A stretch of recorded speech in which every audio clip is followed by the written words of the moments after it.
Online Manipur YouTube channel swing birba mayam pumnong pu amukah nataram loksari han badam na maru iba pawam update thamjage Hemanjit Amasung Linthoingambi Hatpada Chennaba Kuki Naha Amasu CBI gi Langda Thure mihan asigi mastermind singnaba Paulun Mangsu CBI ne Pune dagi faraga custody remand law thakre Kanglup Masel gi marakta akan ba lansok na duna Kuki militant singna thengna ba mitay sing bu faraga hatlaba matungda phumjinba gi thabuk kana satharik ngai serek July taruk ke ayukta mayum dagi thoki badagi hanjilakhidraba pijam Hemanjit Amasung luang Linthoingambi hijam sahi taraga taret pu minungsi yaudana halaga phumjin khre haibagi mayukta Central Bureau of Investigation CBI na laukhatpa case ki investigation sa tharakpada thasigi amada mihat asda chenabani haiba Kuki nupa ani amasung nupi ani fakraba matungda thaudok asigi mastermind singnaba Kuki Naha Amasu CBI gi Langda Thure hairi CBI na lakhutpa case asigi manga sube accused on charge tawraduna faraba Kuki Naha du gi maming Paulun lang kawe mag haukiba yim sagai sanumita Pune gi mafam amadagi CBI gi team amana phagat kibani hairi mag hek phaba ga panthadana Guwahati da puraklaba matung da mafam adu da leiba special court amada CBI gi maikai gi makhoi gi custody da thamna remand prayer tawraduna puthorakre investigation agency asina prayer tawrakpagi matung ina court aduna Paulun Mangbu thasi ki taraga taruk phawpa makhoi gi custody da remand pirakre hairi sahi na uriba mahiroi ani mafam khangdana leirakhiba gi matang da luang Linthoingambi gi apok hijam kulajit na July 9 da Imphal PS te aiba report ama file tawkhibani report adu gi matung ina numit tumakta ta police na case FIR under section 366 368 34 register tawduna lokhut kibani aduga case asi yauna Manipur lenga ki maikai digi CBI da sinna kibani casing sigi manung da investigation agency asina apunba case kun makoina amuk hana register tawduna lokhalaga investigation chat tharagani haibagi notification ama haukiba August tang kulhumdai da Ministry of Personnel Public Prevention Act Pensions Department of Personnel and the Training New Delhi na thorakibani notification adu ki matung ina numit astagi case asi CBI na paikrabani serek sida mamang thagi kun manga da sahi nauriba mahiru ani bu Kuki militant sing minungsi leitana hatpani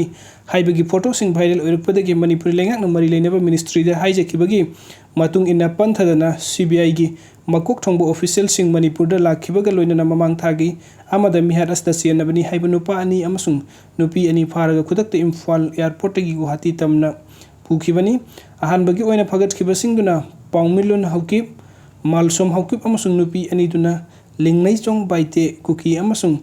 tinnai ling henthangni makoi mari phabada piklipa nupi masa anisu mamagi matung induna innakibani adubu makoi di Guwahati gi juvenile home amada thamkibani phagat kiba makoi mari mak CBI na makoi gi custody da remand lawthaduna wahang pohung chathakibani aduga mathangi update asna numit mari ni de nongmai kunthraga taruk maru chahumga taraga mari bom tara taret amasung maruti gypsy ani yauna gari taruk phagat le kuldim state amasung central forcing gi combine team na thasi gi tara dagi hawraklaga ngasi pabu Imphal West Imphal East Kaksing district ki tongan mafam sing sa thagibu combing operation sing de punna nongmai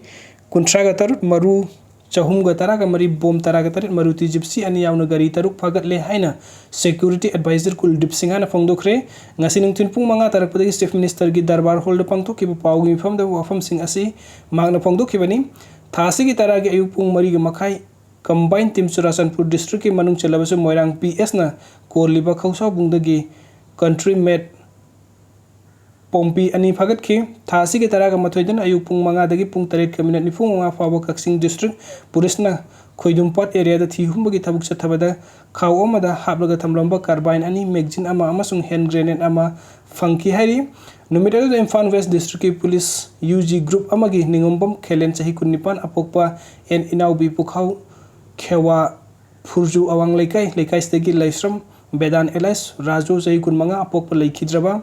El Dolen amasung kakwa hidrom lekai degi irom Davidson chahi kungataru apokpa ai daju phagat ki makhoi degi 9mm ki pistol ama maruni pan yawba magazine ama mobile phone taret registration number yawdaba maruti gypsy ama amasung Aadhaar card amaga lupa lising manga ga chahum go humdragi recover tawki hairi ngarang ayupung ahum ga makhai dagi combined force na Churasanpur dagi Gothel Phaujang area dagi magazine ke konana MP5 automatic carbine ama magazine ke konaba 9mm pistol ama tear gas gun ama rubber bullet ki maru ama smoke grenade ahum tear smoke cell ani country made mortar ama country made bomb ama combined dress ama amasung pause ama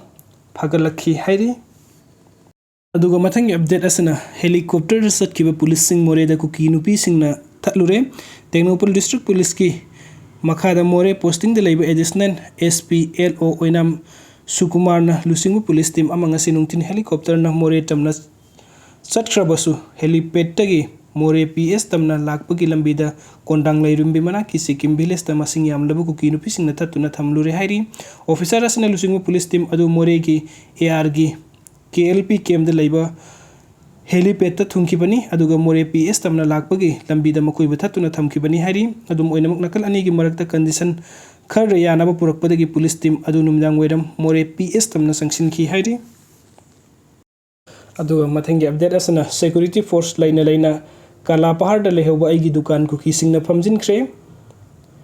miyam gi punsi amasung lanthum ngak senbine ba manipuri lengak amadi lengak segi police amasung security forcing laina kangpokpi district ki manung chanba kala pahar da leiba mitei gi yum amadi dukan sing kuki singna nampu da lausillaga makhoi gi oisin khibada isagi grocery dukan fawbo yaukre haina kala pahar da gilanjilaktuna lamboi khong relief camp da leirakliba Kumbungbum Narasandra Sahiyang Kaina Tamoi Sokna Pausi Asida Pongturukli Mahakna Hai Me Ahumdagi Kuki militant sing na Manipuri Lengakta Tainaba Ngamdraga Mitaida Atamna on Sinduna Landarakli Basi Hojik Ladiba BJP gi double engine lengak sina Thamanga Hela Fawada Lan Asigi Waruisin Purakpang Ngamdana Leirakli Basi Miyam gi Oinadi Poidagi Lebaktivani Ayha Kalapahar Isagi Mingda Dak Sita Paijaduna yum ingkhol amasung lofam sing leijaraga loina National Highway to Imphal Dimapur lambi paringki mapanda grocery dukan famduna leijarakibani aigi dukan asi aigi loina bina ayamba matamda phammi aduga aina private school da oja oiruraga halaklaga matungda sumhaki mateng pangi aigi ichanupa ama ichanupi ama leire kuki singna me ahumdagi khangauduna horokhiba lan oirabasu makoidi hanadagi plan tawrakhibana numit tumaktada khulai paiba kuki chamarom laklaga kala pahar da leiba aigi yum hana mai thakibani kala pahar da punna aigi yauraga mitei gi yum kun manga rom leibani aduga apun mitei singi masingna marfuga mari rom oigani mafam adu da mitei sing sahi kayagi mamangdagi makoi gi ahalla mansing haktaktagi khunda leita aduna leirakibani irang horokpa numitudagi numidang pungni palom tarakpada dukan thong lonsin lamlaga yumda sanglakibani adubu kuki singna loudspeaker sizinaduna makoi gi marunda mitei gi yumda attack tharo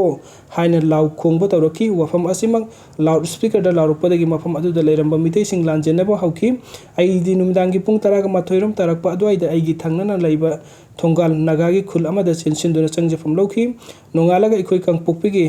Deputy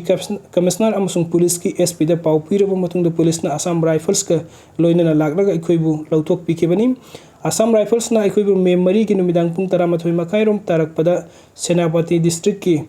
lairauda leiba makhoi gi kem ama pubi ki mafam aduda kangbokpi yauna district asigi tongan ba mafam singdagi lanjener ki ba mitei Sahum ga nifuga taret leiram ki Assam Rifles ki kem aduda numit kharni leiram laga me taret ki numidang pung mapan makhairom tarakpada ikoibu Lairaudagi Imphal tamna puraki aduga menipan gi nongalamdai pung anirom tarakpada sekmaida thungkibani sekmai gi relief camp da jun kunga taret phawar leiramlaga lamboi khongnang khunggi